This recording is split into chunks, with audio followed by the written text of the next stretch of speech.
Do I think that Jesus is really coming back? I mean, honestly, no, I don't. I know that's problematic from an evangelical point of view. Dynamic biblical discussions with special guests exploring tough biblical issues, academic scholarship, ethics, archaeology, textual criticism, Old Testament, New Testament, Bible interpretation, apocalyptic literature, Christian history, ancient Near East cultures. You're tuned in to Conversations with Pastor Cliff on Puluso Ministries.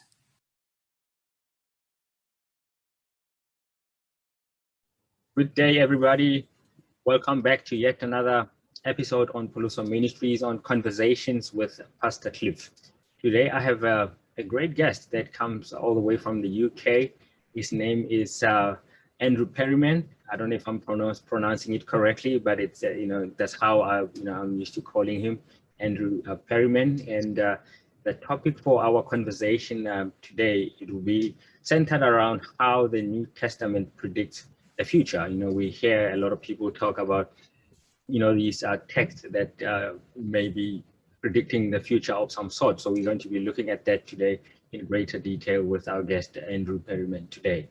And the conversation is centered around the book that he pretty much wrote a couple of years back. I think it's in 2007. It's The Coming of the Son of Man, which is the New Testament eschatology from an emerging church. So that's more or less where we're going to be getting our conversation from. However, he will be able to paint a picture on what he's actually trying to achieve with this book, and shed some light on some insights that we, most Christians hold dearly today concerning the New Testament. Andrew, welcome to Conversations with Pastor Cliff. Thank you very much. It's great to have come all the way from the UK to South Africa to be part of this. And you got the name right. That was fine. Yeah, great. Thank you. Thanks, and Andrew, I know we're going to be having this, sort of a very touchy conversation on the New Testament. And could you perhaps, before we dive into it, to give our audience a little bit of background of who you are and what has sort of motivated you and driven you to get into this type of work that you find yourself doing these days? Yeah, right. Good question. I mean, the motivation and getting into this goes back a long time now. So that was just something that I wanted to do. I did a first degree in English literature and around the time that I became a Christian. And I think probably that sort of gave me a passion for the New Testament texts, and the biblical studies work arose from that. And so, I mean, that's always given me this interest in the Bible as literature and in the literature of the ancient world. So that was a sort of, a big part of it. But I think probably right from the start, there was a sense that we don't use the New Testament, we don't use the Bible very well. And that once you start looking at it from a perspective other than sort of normal church usage, you begin to sort of think, well, there's something missing here. There's something that doesn't feel quite right. So that's what sort of got me into doing academic work in the field of biblical studies. And I've done, obviously, the research and the writing, blogging, books, and so on over the years. But I work, we've traveled around the world. We even lived in Africa for a few years, 3 years in Gabon. I spent a year in Sudan as well. And this was because of my wife's work. And that allowed me to do the study part, but also to sort of work in churches. So there was always a pastoral part to this whole thing. And over the last 20 years, we've also been doing a lot with a church planting organization originating in the US, but we've picked up with them in Europe. And I'm still very much involved with that. So it's given me, it's put me in a space between academia and the church and the evangelical church. I mean, I have no problems with thinking of myself as an evangelical, and I think that's an important part of my identity, both pastorally and missionally, from that point of view. So it's a big part of what drives me is there's so much going on in the field of biblical studies, which I think is invaluable, and there's so much going on in the field of mission and the renewal of church life, and so little dialogue between those two. So I think, with the books and with the blogging in particular, and to some extent with sort of teaching opportunities, I do quite a lot with the London School of Theology. It's been trying to sort of bring those two spheres together and create, get out of that. I think the church stands to gain more at the moment than academia does, but I do think academics need to listen to the church at the same time. Okay, so that's me. I've got a wife and 2 children. We're in London. Yeah. Fantastic. Welcome to Puluso Ministries. It's always lovely to have someone from different part of the world to be, sharing with us what they're doing and what actually a difference they're actually making in that little corner that you find yourself. When I looked at your work, Andrew, something kind of hopped at me. Terms like eschatology, terms like apocalyptic, quite strongly jump out at me when I looked at them. Maybe before we dive into it, I know eschatology is more centered around doctrines of end time, and apocalyptic is more from the understanding of more like a revelation type of literature, similar to what we find in the biblical text, like the book of Revelation. And in the Old Testament, like the book of Daniel, would feature more or less into what we call apocalyptic literature. Am I correct to be making that distinction between the two terms? Yeah. I mean, in broad terms, yes. I think where the way the word eschatology gets used in all sorts of different ways. In sort of common usage, but I guess we're thinking about what happens at the end of everything, either in terms of the whole of humanity and the whole of creation, or in terms of what happens to me at the end. So it's the last things in that sense. Okay. A big part of my argument, though, is that final thing is actually quite peripheral, quite marginal to the vision of Scripture, of the Old Testament and of the New Testament, because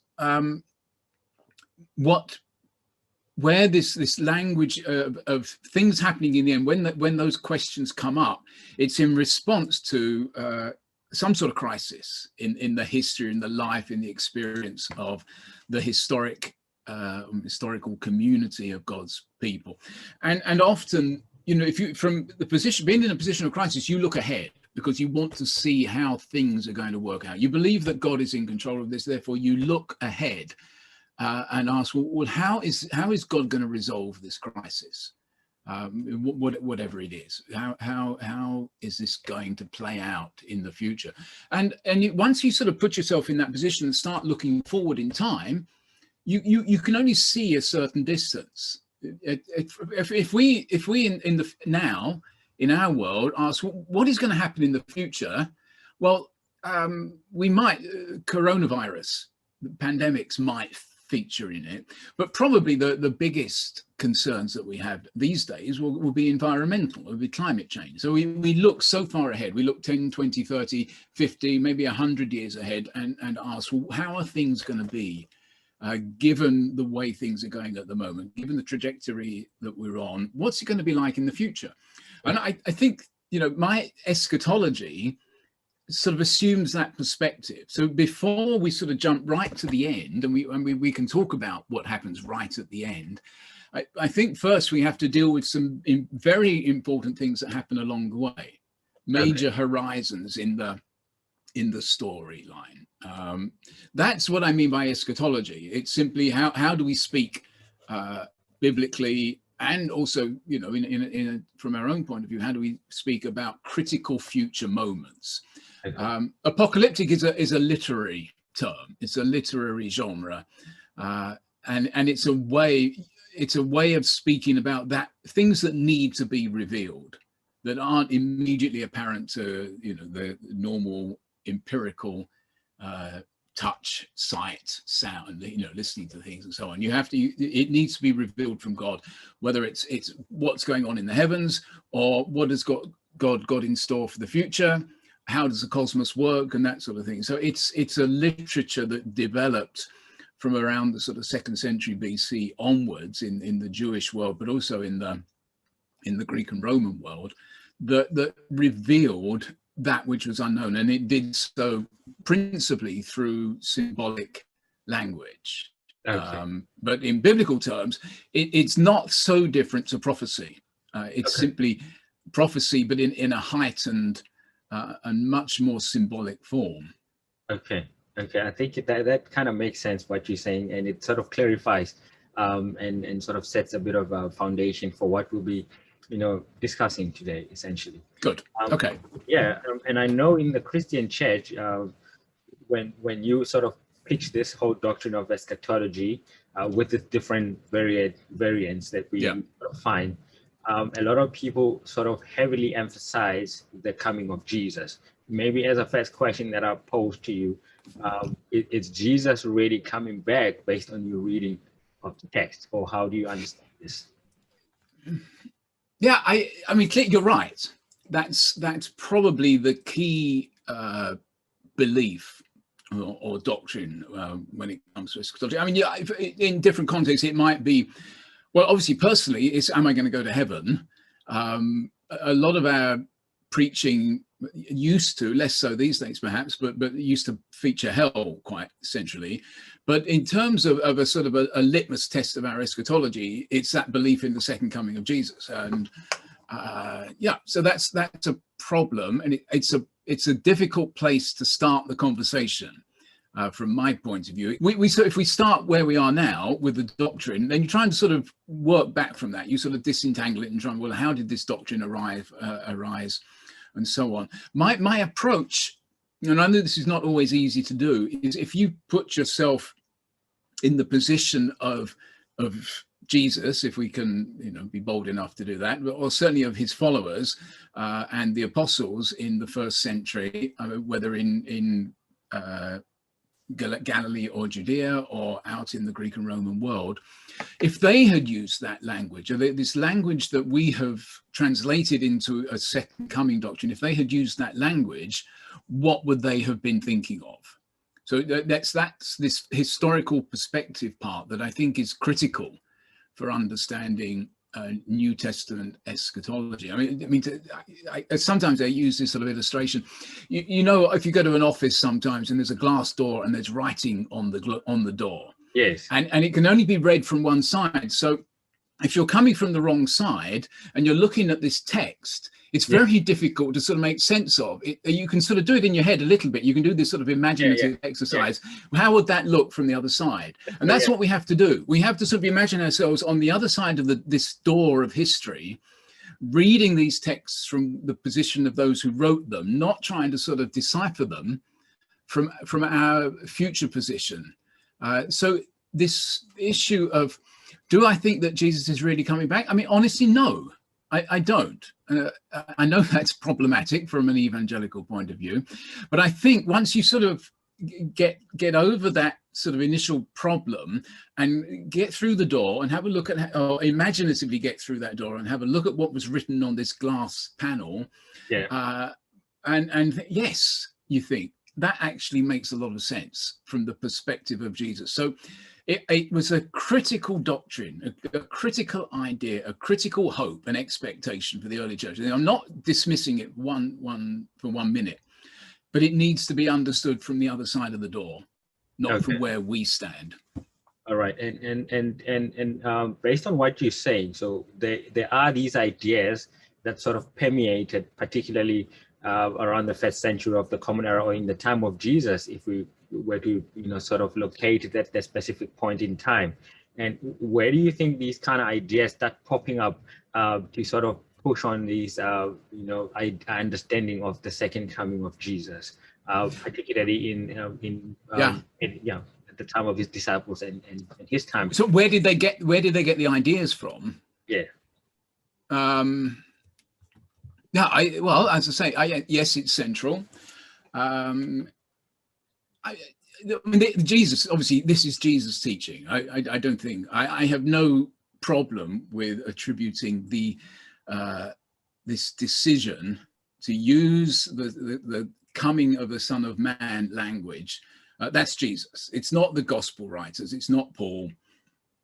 I think they got this from Jesus. Okay.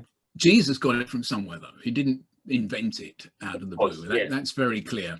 And the place to look is obviously Daniel 7, where Daniel has got one of these complex visions. That there are several of them in the second half of Daniel, and in that vision, you'll know how it goes. I mean, he sees 4 beasts emerging one after the other from the sea.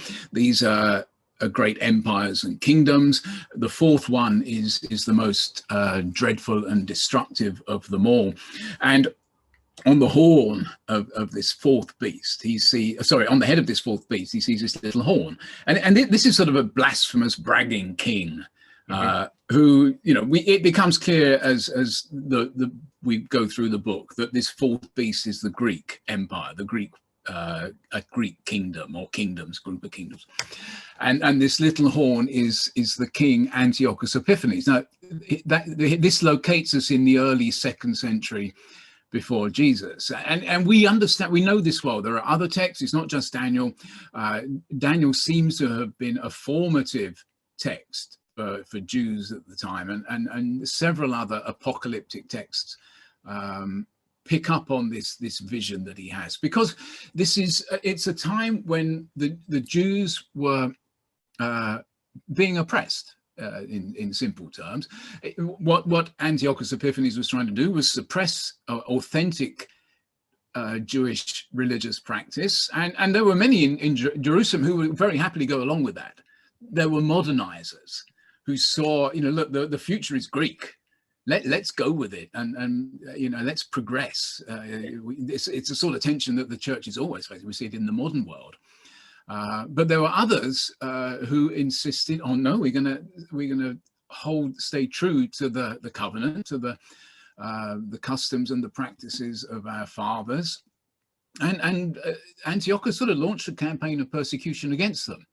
So what we see in the story that I think that is being told in Daniel 7 is Antiochus Epiphanes makes war against the righteous. So they suffer, they're persecuted, many of them lose their lives. But he has this vision, and central to this is of a judgment that is set up. And I think, probably in the vision, this judgment scene happens on earth. Because the Ancient of Days comes, thrones need to be set up. If this was in heaven, the thrones would already be in place. It seems to me as though he's saying effectively that God is going to come and intervene and judge and put this situation right. The thrones have wheels on, presumably because they're on earth and not in heaven. That's not that important, but the 4 beasts are judged. The first 3 allowed to live and survive, but power is taken from them. The 4th beast, which is the Greek kingdom, is destroyed. So the power that opposed Israel, that persecuted the righteous, it has been destroyed. And then we see this figure coming, not like a beast. This is not a beast-like person. This is a human person in human form, one like a son of man, who comes with the clouds of heavens and is presented to the Ancient of Days, that is God, and he is given kingdom and dominion and power and glory and so on, and all the nations of the earth worship or serve or honor him. So it looks as though, if you just read it down, this figure, the one like a son of man, represents that suffering community of the righteous. And I think Jesus understood that. I don't think he may have, there's plenty of debate over whether this was regarded as a Messiah figure or even an angelic figure. But I think very clearly Jesus sort of picks up that story and says, look, this makes sense when you apply it to me. And to what is happening now. I'm sure he understood the original setting. We can't prove that one way or another. My assumption is he understood that, but he saw the profound relevance of it for the circumstances that he was in and his followers.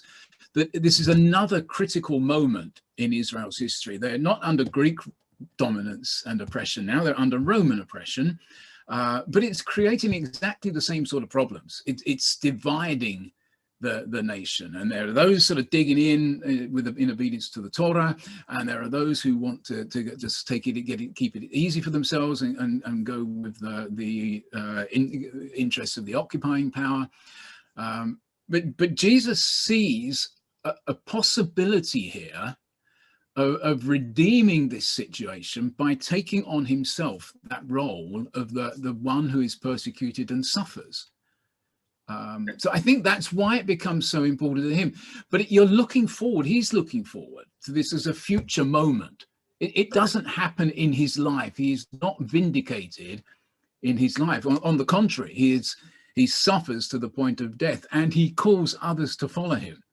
Okay. If you want to be my disciple, you take up your own cross and follow me. But in Mark 8, beginning of Mark 9, you get to that point very clearly, very quickly, where the Son of Man will come with his angels, and those who have been faithful, those who have lost their lives, those who have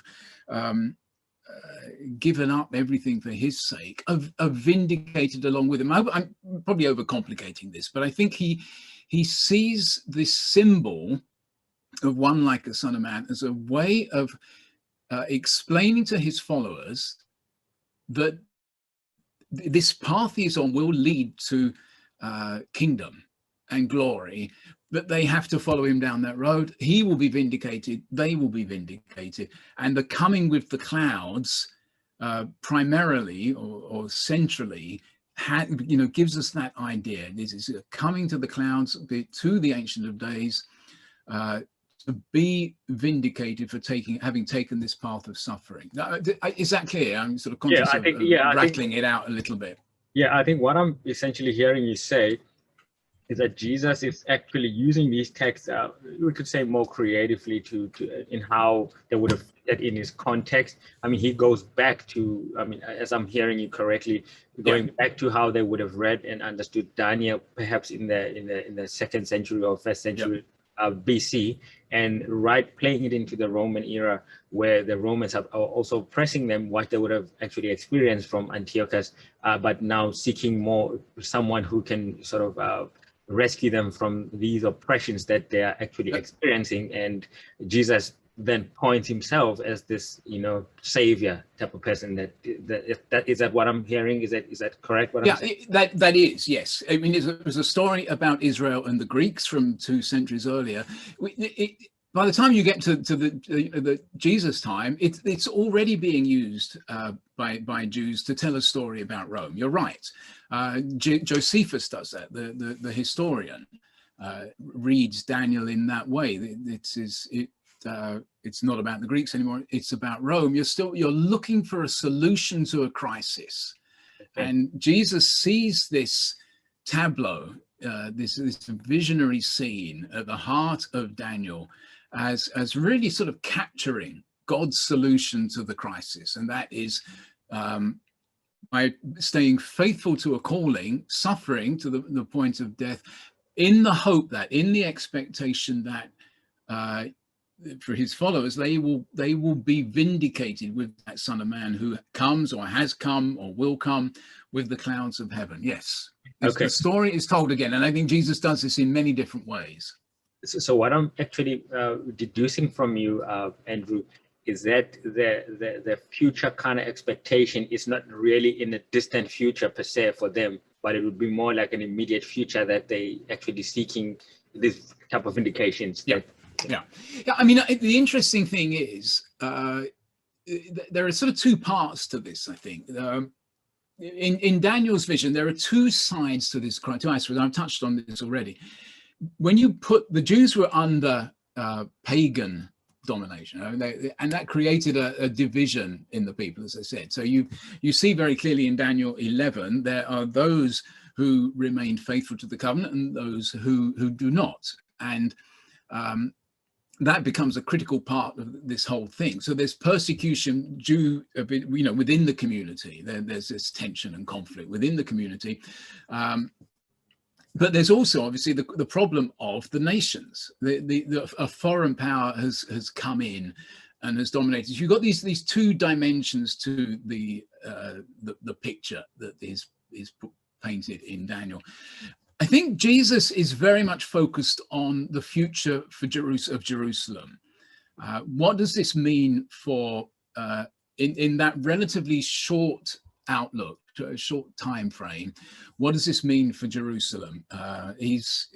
Much of what we read in the Gospels is either him confronting the scribes and the Pharisees or the Sadducees, or we get a sense of the internal conflicts within a people that is under pressure. It's a divided, fractured, stressed community that is working out, how do we live under, in this situation. The Qumran community, clearly some had already gone off into the desert because they couldn't cope. They couldn't live according to the Torah within sort of mainstream Jewish life. There's John the Baptist is part of this whole thing. There's this sort of whole stressful thing going on, and Jesus sort of steps into the middle of this with this very distinctive solution to the problem. So yes, his vision, and I talk about sort of three horizons, and we get a chance to talk about this. I think there is this first horizon of New Testament eschatology, which is from Jesus' point of view. What is at stake is the future of Israel after the destruction of Jerusalem and the temple. He sees this war coming. He understands that this is a consequence of Israel's sinfulness, and his mission, if you like, proceeds on that assumption. He does not talk about what this means for Rome or for the pagan world. He doesn't look that far ahead. His concern is with what happens within the lifetime of those standing here. Some of you will not taste death before you see the full outworking of the things he's talking about.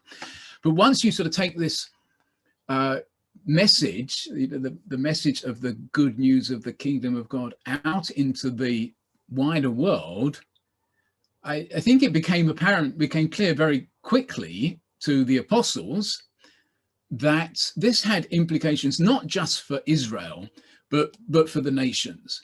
So then you begin to sort of engage with this other dimension to Daniel's vision, which is, what does this mean for the relationship between Israel and the nations? So then this vision of the coming of the Son of Man, what it's saying is, those who remain faithful, in other words, those who follow Jesus and remain faithful and confess him as Lord, will receive kingdom. And that will mean that the nations will turn. They will abandon their pagan gods. The pagan power will be overthrown, and the nations will turn to serve. I don't know if that's the best way of putting it. But you see, anyway, I mean, we'll talk about that maybe at a later point. But I think both aspects come into play, but they come into play over time as the story unfolds. So you have a first horizon of the war against Rome, but as we get out into the wider world, then a second horizon comes into view, which is of the conversion of the nations. That's my more controversial and difficult argument. A lot of scholars will sort of go along with the importance of AD 70 for Jesus's vision. People are less comfortable when we start doing something similar for Paul and the apostles in the Greek and Roman world. I actually hear what you're saying, because you sort of frame it into these different horizons as they sort of one sort of evolves into the other one as time lapses. And based on these texts that they're reading, these are ancient, early Judaism, as we may call it, they're reading these texts kind of differently, as a way of some type of revelation that they receiving from their communities. And when you look at that, it sort of filters through to the early church. And do you think this sort of fragmentations of different segments, as you put it, would have been a major concern in terms of eschatology for the early church? And how did they actually sort of conceptualize this? So you're sort of looking at the wider Jewish context. Yes, there are diverse responses. Yes, because you have you have different communities. You have Essenes, you have Zealots, you have Pharisaic Judaism, you have Sadducee Judaism. So they different in their thinking. Then we cannot unify them. So because they have different ideologies, although they are all Jewish, if we may say, Yeah, well, that's right. I mean, in the early church, to many people at the time, would have looked like another Jewish sect. And effectively, it was another Jewish sect. It turned out to be a very successful Jewish sect, and history changed because of that. But the first century AD, that's effectively what it was.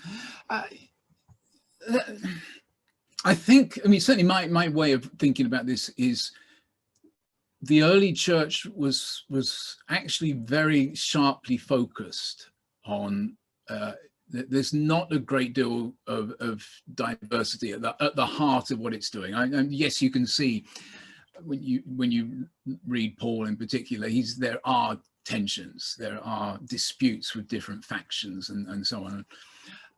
But if certainly as the New Testament is presented to us, I think that it's coherent, and I think there's a very clear focus of what they were about, what they thought their purpose was, and what they expected to happen as a result. It's that Jesus is quite clear, I think, about the threat of war and destruction, the destruction of the city, destruction of the temple, as a judgment on Israel's history of sin and rebellion against God. Once you sort of get beyond that, it's harder. The focus is not as clear. I agree. Quite how it would work out, and maybe that's simply because it's further off. The future is hazier. But I think there is still this very clear sense that the fact that God has raised his son to his right hand and made him Lord and Christ, as Peter says, this is, or Paul in Romans chapter 1, the son who was descended from David has become son of God in power by his resurrection from the dead, that whole thing. I think there was probably a very clear idea of what that would mean, how that, not just what it meant for individuals at that moment, but what it meant for the ancient world. So I do think, and I think, that the vision that emerges is actually not so different from what you see in some of the apocalyptic literature. It's not Qumran. Qumran looks a lot more violent and militaristic and so on. It's certainly the method is very different. Yeah, I think in much of the apocalyptic literature, you've got a sort of fairly clear sequence of things that need to happen. There's a crisis in Israel because of Israel's sin. God is going to do something about that. There will be a judgment on unrighteous Israel. There's a sense that Israel is at fault, but we Pharisees have got this right, or us Essenes have got this right, or whoever it is. So the bad people in Israel will be judged and punished, but then the righteous will be glorified and exalted and given a central place in God's future. And the nations will see this. The nations will be defeated in some way. Rome will be defeated, and the whole world will be sort of reorganized around Jerusalem as the center of God's kingdom. I don't think the New Testament vision is so different to that, except that the means by which this is going to happen are completely different. It happens because Jesus pursues a way of suffering. Okay. It happens because God raises his son from the dead and installs him as Israel's Lord, Christ, King, Messiah at his right hand, and gives him the nations as his inheritance. So as I think in Romans 15, I think there's a critical statement there, which is probably slightly at the back of my mind at the moment. Maybe I can look it up. Where he talks about the nations responding to what God has done in Christ. So I tell you that Christ became a servant to the circumcised, to Israel, to show the truthfulness of God, that God is faithful to his people. And that Jesus has demonstrated that through what he did, in order that the Gentiles might glorify God forever. So he does something for Israel, and the spin-off from that, the consequence of that, is that the Gentiles worship the God of Israel, Paul's God, the God of Jesus, the God and Father of our Lord Jesus Christ. The Gentiles look at that, and then we have a few quotations from the Psalms to illustrate the point, and he concludes, and again Isaiah says, the root of Jesse will come, Jesus, even he who arises to rule the nations, in him will the nations hope. So I think that what Paul sees here is the certainty. What Paul has from this is the certainty that eventually the nations will be ruled by God's Son, the Son at his right hand. And they're already beginning to hope in that. So then he says, may the God of hope fill you with all joy and peace in believing. So he's writing to the church in Rome, may the God of hope fill you with joy in believing that some point in the future, all the nations, as nations in effect, and we're talking on a large scale here. This is a political, in quotation marks, a political vision, certainly in ancient terms. All the nations will be governed, ruled by God's Son. Yeah. Who died for Israel, has become Lord and Christ, and in the future will be king not only of Israel but of the nations also. As Paul says in Philippians 2, every knee shall bow, every tongue confess that Jesus Christ is Lord, to the glory of God the Father. To ensure that we keep bringing you tough conversations like these, please support our ministry by donating as little as 50 Rand per month. You can find our banking details on our website, pulusoministries.co.za. Okay. You sort of merge a whole lot of ideas when I'm actually listening to you, which is quite remarkable when dealing with this whole notion of eschatology. And we know at different phases, it would have basically meant different things to different people, audience. And could we say then, us today as the audience, when we're looking at the biblical text itself, does the same eschatological nuances that were heard in the ancient world still apply to us, or does it apply to us in a different way? It's a brilliant question. Yes, eschatology from Jesus' point of view meant one thing. It meant that God would not abandon his people. He would judge his people, but he would bring something new out of it. A new covenant people under Jesus as Lord, inspired by the Spirit, and so on. So that's sort of what we get from Jesus. That's his eschatology, and it's what we see at the beginning of Acts. By the time we get into the ancient world, that vision has broadened, because Jesus has been raised from the dead, and they understand from reflecting on the Psalms, Psalm 2 and Psalm 110 in particular, that God will give to his Son at his right hand the nations as his inheritance. He will sit at my right hand until I make your enemies your footstool under your feet, or however exactly it goes. So there you've got another stage in this unfolding story. My argument, and this is not a popular perspective, I find very few people who see it the same way. I think that the conversion of the Roman Empire to belief in Jesus Christ as Lord and the God of Israel as the one true living God is a critical moment, both historically and biblically. I think that is what is foreseen later in the New Testament. So, I mean, if we jump forward to Revelation, I think there's a very clear judgment on Rome in chapters 18 and 19 that is given critical significance, critical eschatological significance by John. And you can sort of go into the details of that. But we're getting to that point now. If you take that step and you don't keep deferring it, I mean, this is what we have tended to do. We push everything to the end because we think none of this has really happened yet. So we're waiting for everything to happen in a great rush at the end of history.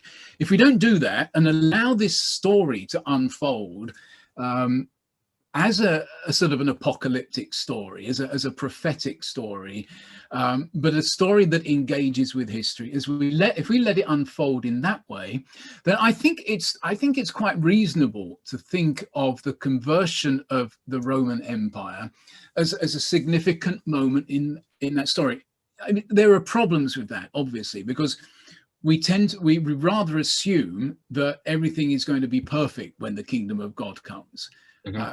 I don't think that's right. I think if in Jewish thinking, things are different and things are better in certain respects, but we remain human and sin remains. It's just that God is dealing with things in a different way. If we allow ourselves to sort of apply this historically, we then have 1600 years in which the nations of Europe, primarily in the first place, but then increasingly, further afield because of empires, the nations do exactly what Paul said they would do. They confess Jesus as Lord to the glory of God the Father. And okay, it's all rather, it's a mixed bag. Some of it was very good, some of it was appalling. But that's because this is history, and we're human. And we never escape from that sin, but God is there in the story working through us. Okay, so we work through to now, but of course, Christendom has come to an end and has been replaced, certainly in the West, but increasingly globally, by another culture, another civilization. Christian civilization has declined in the West, in Europe in particular. North America's perhaps somewhat lagging behind, but probably on the same trajectory. And something else has come into play. That's a sort of global secular humanism or pluralism and various things going on there. And also a number of other major concerns are coming to the forefront, and climate change, damage to the environment, and the threat of global warming and all that. So we're now somewhere very different. I know this is difficult to sort of think in these terms for evangelicals in particular, but in practice and historically, we have moved beyond that whole part of the story. And now we are facing very different circumstances. We can look back we can gain assurance from the fact that God worked with his people through that older period of history and brought about an extraordinary transformation of the ancient world. I mean, if you think about it, the boldness, this vision that Paul had, that the whole Greek and Roman world, stretching from Spain all the way across to Palestine, would be converted to worship his God, the God of little Israel, this marginalized, beaten up nation on the edge of the Roman world, about to be obliterated virtually by the armies of Vespasian and Titus. It's just extraordinary that he had the vision to say this would all be turned on its head completely, because Jesus Christ was faithful unto death, even death on a Roman cross. I think that's an extraordinary perspective on the God of history. Now, we're 1,500 years after that. That is a massive period of time that Paul could not possibly have sort of imagined, and what the outcome of it would have been, and so on. So we're having to sort of rethink everything from this very different perspective. But we have the same narrative. We have the same biblical narrative to draw on. We have the same spirit to teach us.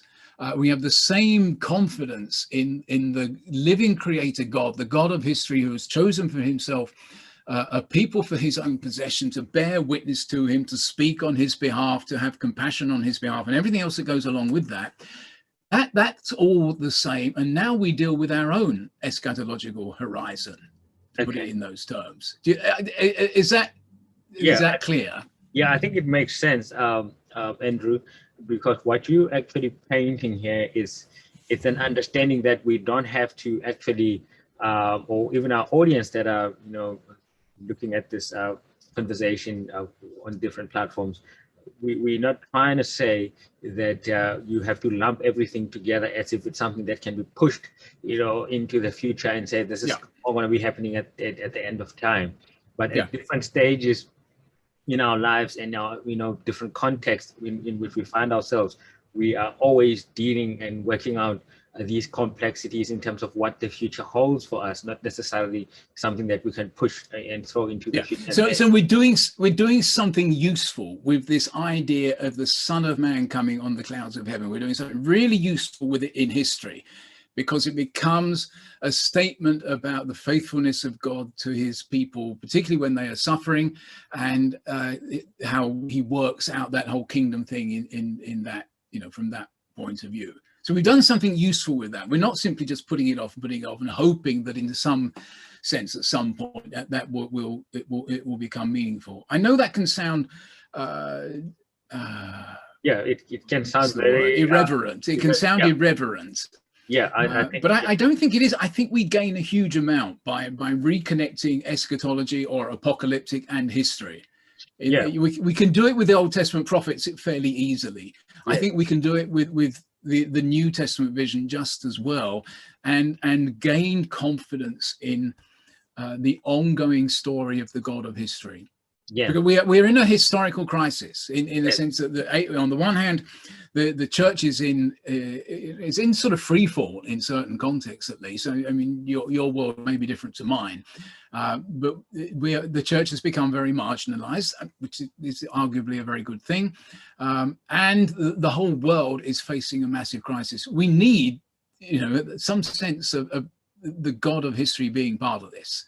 Yes. So how do we tell a story about our circumstances that it is as compelling and as powerful as the story that Jesus and the apostles told about the situation 2,000 years ago? Yeah, I think it's very profound what you bring out, because many of our viewers may not necessarily be trained theologians or biblical scholars, but how you actually driving this conversation is to say we have to be careful in how we read these texts, not to project them into the future. And also we have to sort of look at what's going on here in our context immediately. Like for example, we have Corona, as you point out, that is threatening, everybody in the world.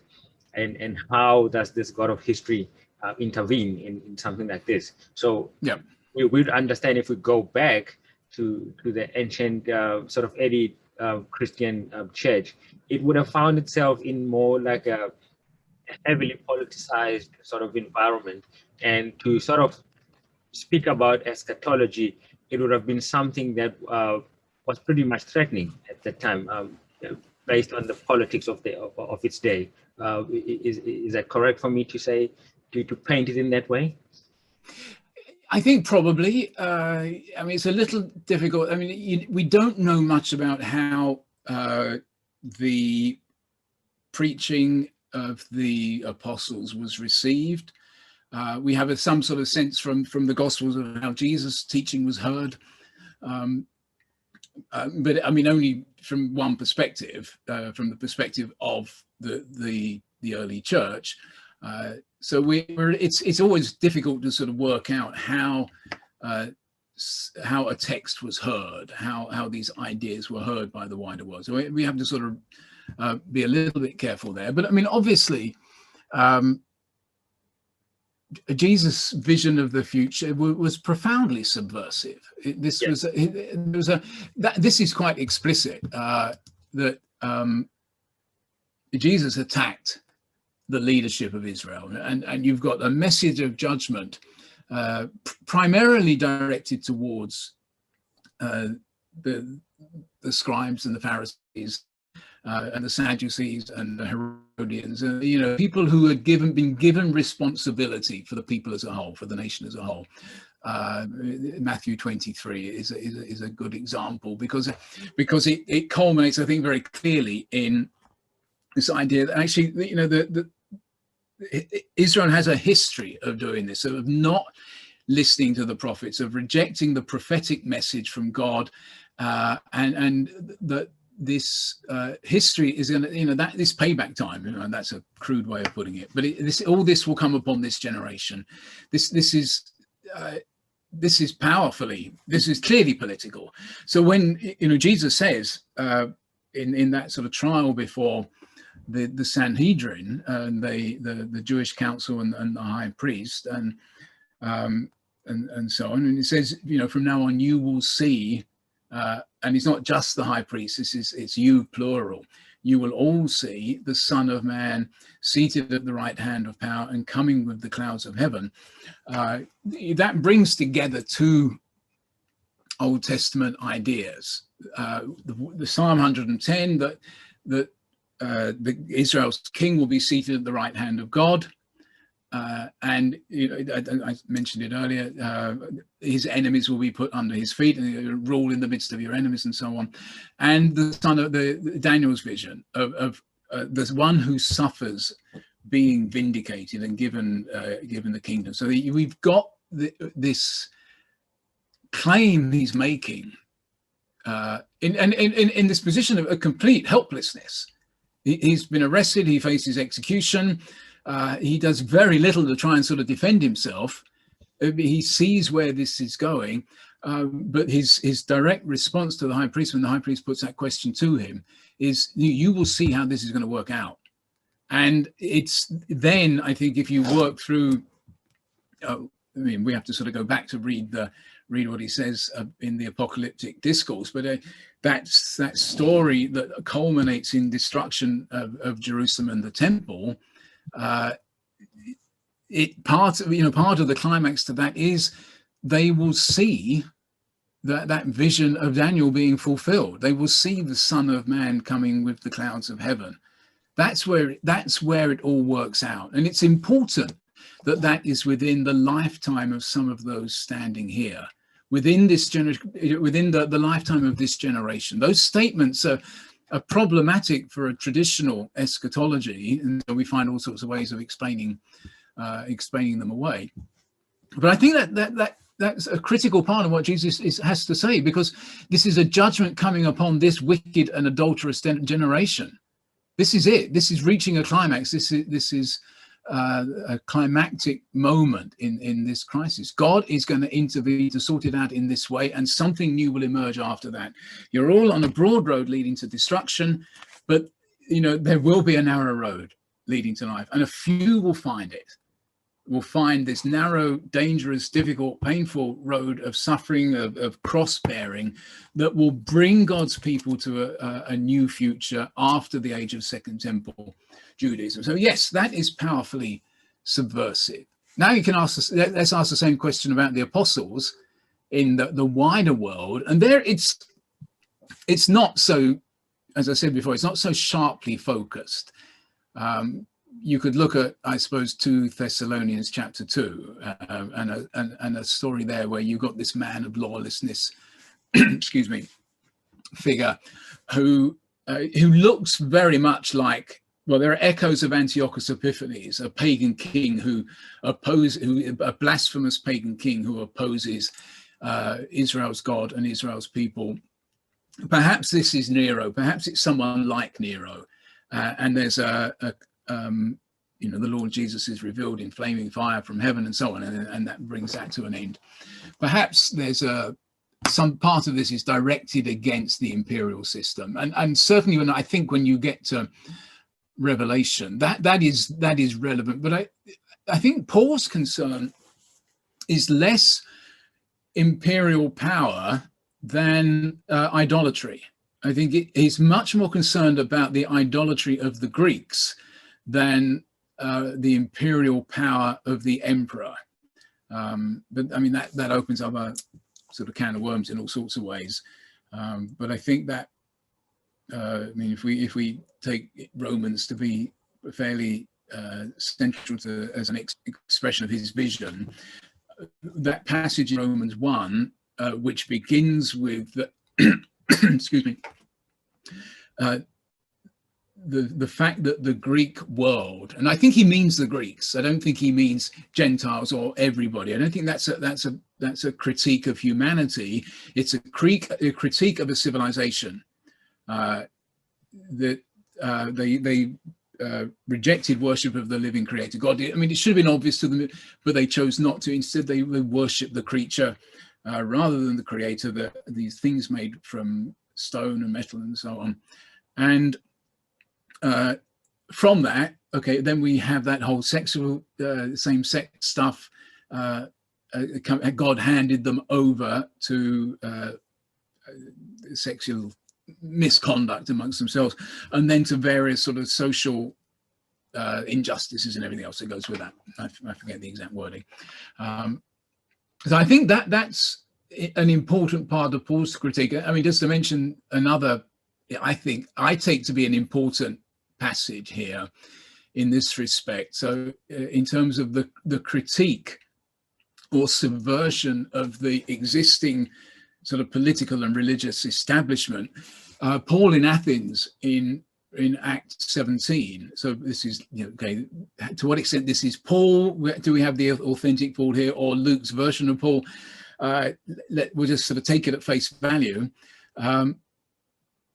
Where that ends up is not a proclamation of the gospel in the way we would have liked to hear it. So we tend to overlook it, but I think that's central to the story that Luke is telling in Acts. And where it ends up is with this idea that God is no longer willing to overlook the centuries of pagan ignorance. He left you to get on with it for a long time. And the Greek, this civilization has been there for a long time, but he's appointed a day. Let me read that out. The times of ignorance God overlooked, but now he commands all people everywhere to repent, because he's fixed a day on which he will judge the world. I mean, it says in the ESV, the word is oikumene. And I mean, yes, it could sort of mean the world, but in Luke, it's much more likely to mean the empire, in effect. The Greek and Roman world, this civilization that is with Athens at the heart of it, with all that sort of pagan religion on display that he's been talking about. He made this journey into the city and noted all the shrines, and there was a shrine to an unknown god and so on. He's fixed a day on which he will judge the world in righteousness by a man whom he has appointed, and of this he has given assurance all by raising him from the dead. I think that is sort of the essence of the apostolic critique of the pagan system. Okay. And they were challenging it. And what they're saying, in effect, is, they take this message all the way from Jerusalem via Illyricum, he says in Romans, ideally onto Spain. He is challenging this whole system and saying it's not going to last. This is going to be overthrown. The God of Israel, who is the true God, the living God, the God of the whole earth, is going to sort of take control of this. He's going to annex the whole of this world for his own kingdom. Okay. I think that is, Paul thought very realistically about that, and I think we can talk about it in practice in terms of what actually happened in history over the next 200 or 300 years. That's exactly what happened because of the witness of the church in the face of persecution. Right up until Constantine, this was a son of man community, persecuted, waiting to be vindicated, waiting to be found to be in the right, and it happened. Okay, then we begin a whole new chapter, which is complicated and messy and regrettable in certain ways because of sin. But I'm not sure we can simply dismiss it because of that, because that's history. And I think the Bible deals very seriously with history. That's my perspective on this. Okay. And thanks for that, and for clarifying that, Andrew. You kind of highlight the importance of these different time frames and evolution and understanding, and also meaning that, you know, these readers or communities are drawing from all what is happening in the world, and also how they are sort of trying to trace the act of God in the world. And when we read Revelation, as you rightly pointed out, we have this strong nuance on the renewing of all things. We know you have renewal of heaven and earth. Why is that important? You know, if we're looking at the text, the significance of you know, this renewal of both heaven and earth. Yeah, I mean, that's a good part of this. How does this apply to us? And we didn't really get on to it before. That's important. I mean, in a sense, I mean, it's important throughout Scripture. Partly, I don't think. I mean, I think most of what you read in the prophets in the Old Testament has to do with historical events, and maybe all of it.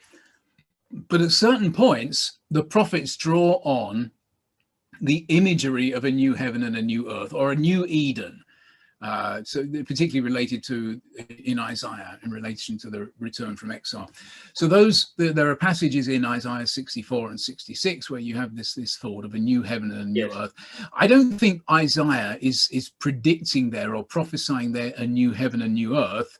He's talking about what will happen to Jerusalem in this world, in this history.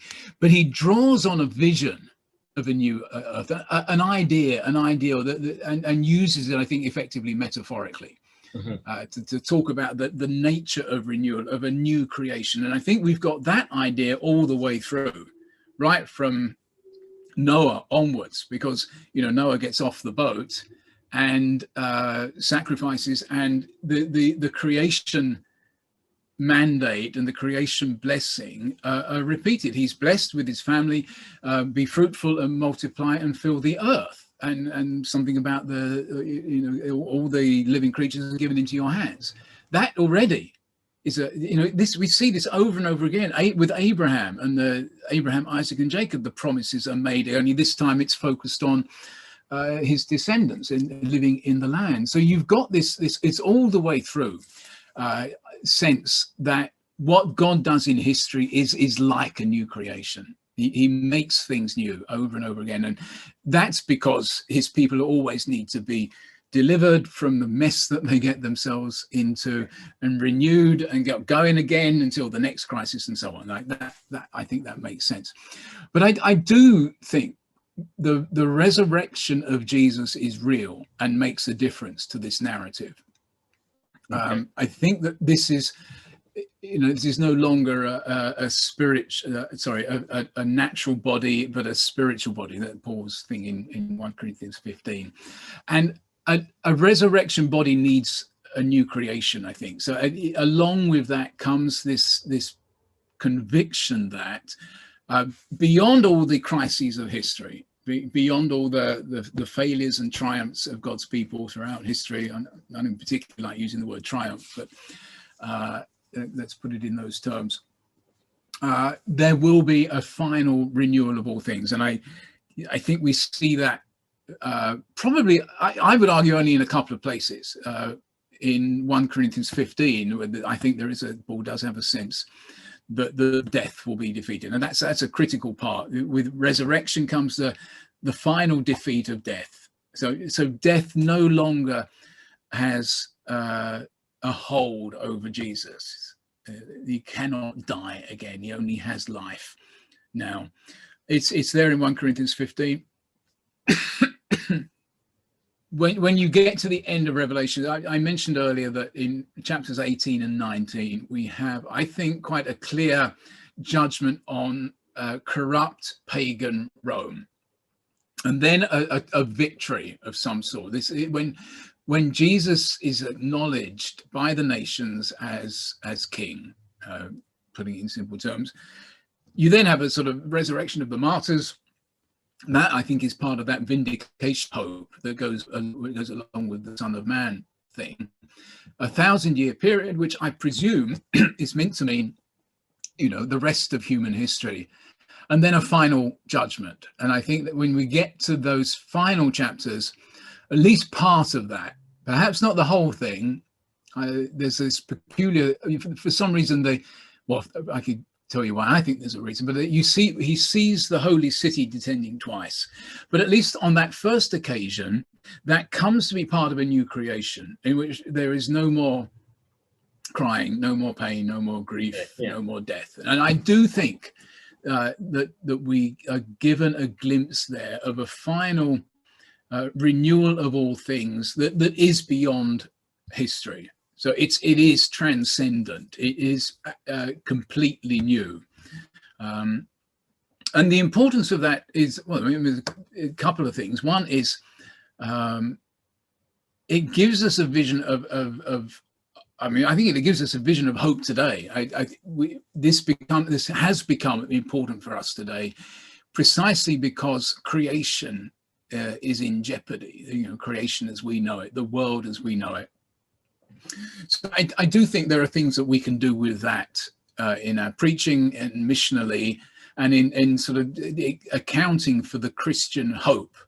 Now, I think we need to draw on that vision. We don't have very much to work with, but we do have a very sort of compelling narrative backing it up. So I think there is a lot we can do with it. But the other thing is, I think why this is important.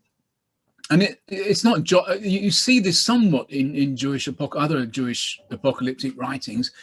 I think it's a way of saying that ultimately God will be vindicated as creator. Death and evil will not have the last word. And Tom Wright has written on this. It's God who will have the last word on his creation. And this is what that represents. It's intolerable to have a story about God in which there's no end to death, there's no end to pain, there's no end to sin, there's no end to suffering. Okay. So I think that's why it's there. The New Testament, I don't think, makes very much of it, because the folk, what absorbs them, what overwhelms them, is the much more immediate concerns of kingdom and empire. And war and destruction of Jerusalem and all that. But I do think it's there, and I think it has become increasingly important for us, because this is our ultimate horizon. And I think probably, as we develop our own sense of what the future holds, this is where we look to global questions, not questions of regional political developments, but to what concerns the whole planet, because that's what we're doing. That's what humanity is doing at the moment. It is putting our whole world at risk. Yeah, I think we have an excellent opportunity. We find in New Testament eschatology, which is absolutely central to the New Testament. It's not a peripheral, marginal thing that we can just sort of push away and say, look, we'll get to it when it happens. You can't do that. That doesn't do justice to Jesus' vision or Paul's vision or whoever. Okay. And I think we need to sort of recover something of that. Yeah, I think you mentioned something quite fantastic, because you touch on the fact that these things have sort of happened over time in history, and now we got to work out how these texts apply to us in terms of drawing meaning and applying them onto our day-to-day lives today to sort of assess in what way can I sort of live out what this text is actually challenging me to do. So we don't necessarily have these pre-cut answers that one can just fit in and say, this is the answer I'm going to go with. It requires us to constantly sort of work at it and wrestle with what we're supposed to do in the world. And perhaps as a last question for our conversation, we know that in the early texts, because we're dealing with very ancient texts here, would the Jews themselves, would they had hope in the resurrection of the dead, perhaps prior to the time of Jesus? Does something like that sort of creep up in their understanding? I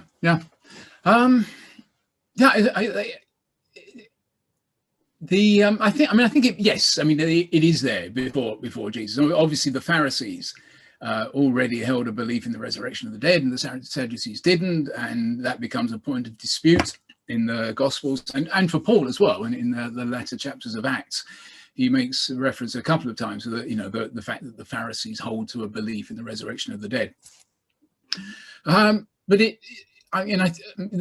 way I think about this is it actually begins as a metaphor. It's like that new creation thing. It begins as a metaphor because you have this conviction of God making things new. That is a fundamental aspect of the biblical testimony, is that things fall apart, things decay, things go wrong, people sin, but God redeems, God makes things new over and over again. New creation becomes an image of that, but so does resurrection. So Ezekiel's Valley of the Dry Bones as an image of a very sort of graphic image of the resurrection of a dead, lifeless people, brought back to life and given the spirit of new life, and so on. Another place you see it is in Hosea, and which is interesting because Hosea speaks of Israel as a people having been wounded and hurt and dying, but raised again on the third day. It's not an individual. This is a people that is raised again on the third day. That idea becomes important. So obviously that's picked up in the New Testament. So it begins in that way. But by the time you get to sort of that early 2nd century, whenever we think Daniel's writing, even if supposing he's writing back in the Babylonian period, whatever our views may be on that, it's a vision of what would happen in the 2nd century. And the crisis that he's been describing, one of the things that happens right at the end is that some of the dead, I'm talking too much. That's okay. You need some water. Some of the dead, not the whole of humanity, some of the dead, and in context of this is some of Israel's dead, are raised when God settles this crisis, when the situation is resolved, everything's brought to a happy ending. Some of the dead are raised, some of those to life and glory and honor, and others to shame, because that's that division in Israel again. Those who were apostate are raised to shame, and they experience shame. This is their reward for their faithlessness. But those who are righteous are raised to experience glory and honor.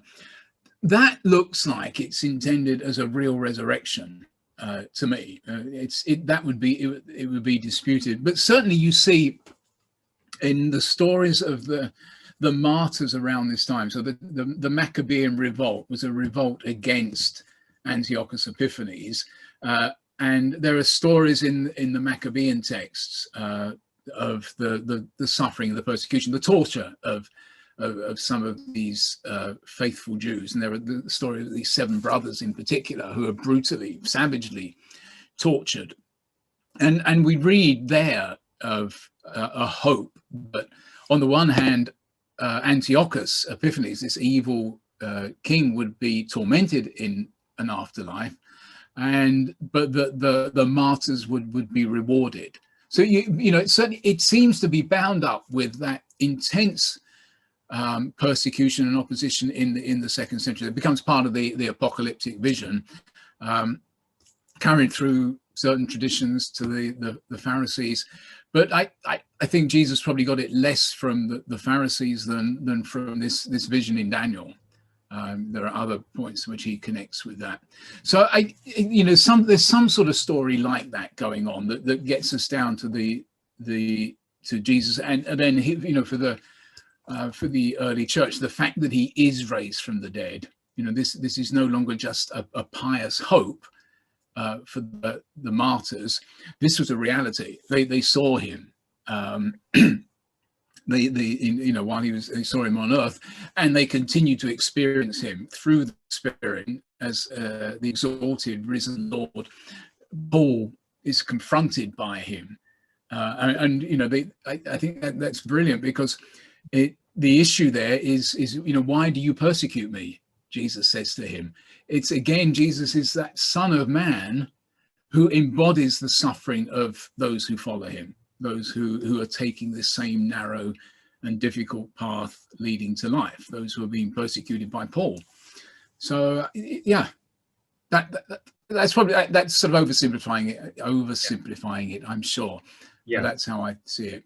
I think I thank you for that, Andrew, because what I've got from this conversation is that the New Testament doesn't have one picture concerning the future. So we have all these layers that are sort of overlapping, on top of each other, that we have to sort of work out in their own time, how was that understood and how was that understood as the future of their time. So we also have our own future that we've got to work out in this modern day world. So I think pretty much that's it sums it up, basically what I think I've heard you say over this last hour we've been chatting.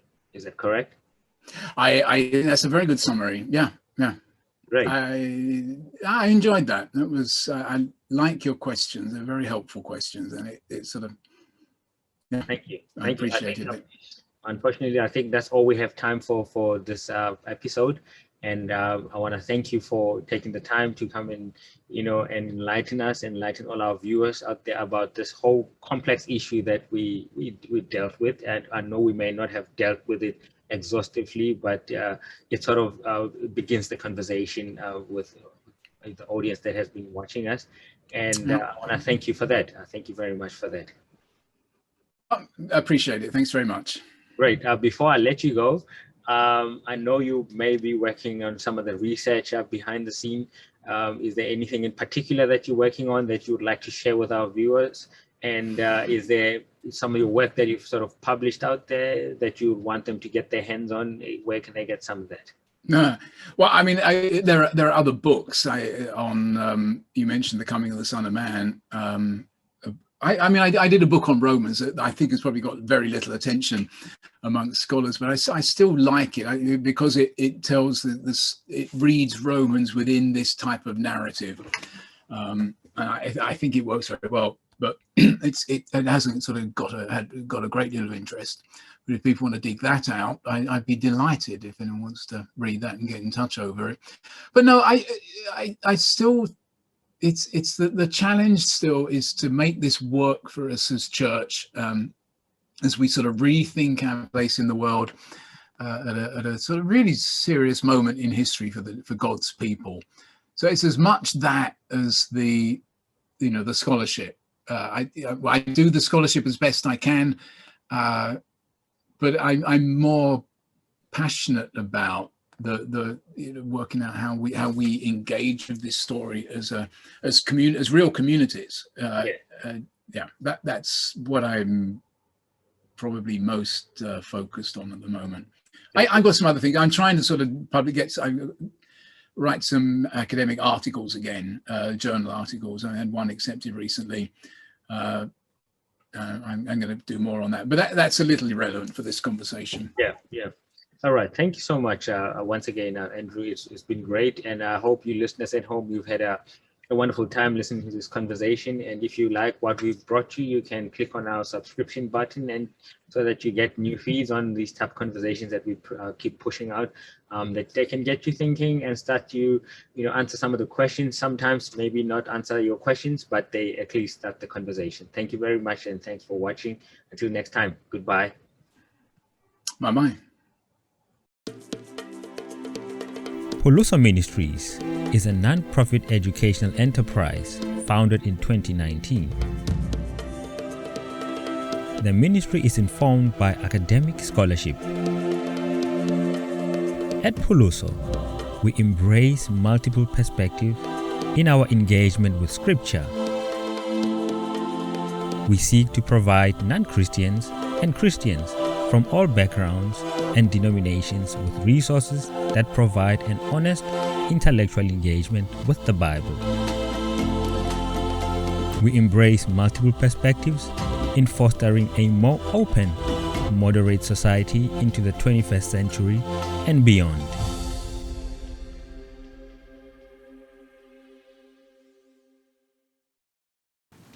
To ensure that we keep bringing you tough conversations like these, please support our ministry by donating as little as 50 Rand per month. You can find our banking details on our website, pulusoministries.co.za.